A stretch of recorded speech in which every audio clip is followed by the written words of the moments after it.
Hydrofiber-teknologian eritteen sitomiskyky esitetään selkeästi tällä eritteen sitomiskyvyn väritestillä. Eritteen sitomisella viitataan tässä sidoksen kykyyn imeä ja sitoa eritettä. Ensiksi valmistelemme 3 eri väristä liuosta laittamalla muutama tippa vihreää, keltaista ja punaista väriä astioihin, joissa on noin 200 ml fysiologista väriliuosta. 4. astiaan jätetään 200 ml värjättyä fysiologista suolaliuosta. Seuraavaksi vertailtavat sidokset poistetaan pakkauksista koepöydällä.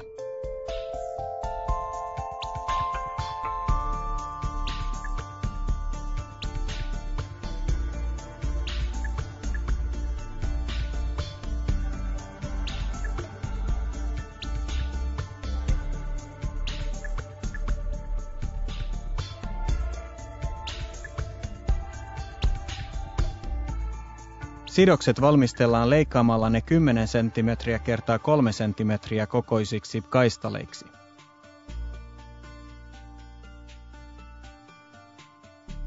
Nyt sidokset upotetaan peräkkäin nesteeseen ja sitten poistetaan nesteestä kukin liuos vuorollaan.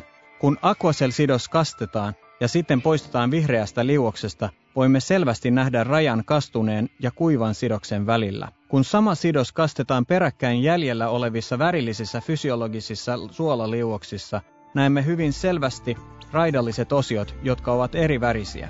Kirkkaaseen veteen kastettu sidos pysyy puhtaana ja osoittaa, että mikään aikaisemmin vapautetuista liuoksista ei ole imeytynyt siihen.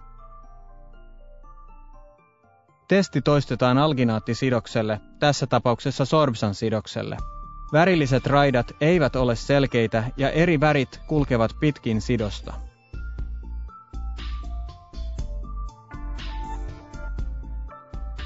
Viimeinen upotus puhtaaseen veteen osoittaa, että väriä ei ole sidottu.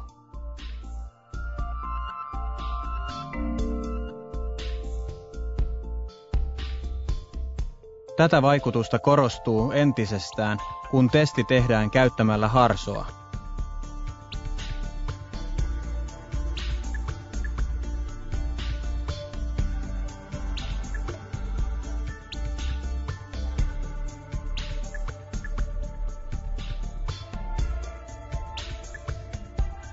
Aquacel-sidos osoittaa erinomaista eritteen sitomiskykyä verrattuna alginaatti- ja harsosidoksiin lukitsemalla nesteen sisäänsä.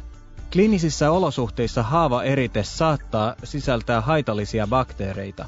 Kun erite sidotaan tehokkaasti, hydrofiber-teknologiaa sisältävät sidokset pystyvät myöskin sitomaan ja pitämään sisällään kaikki eritteen sisältämät haitalliset bakteerit ja näin pitämään ne pois haavasta.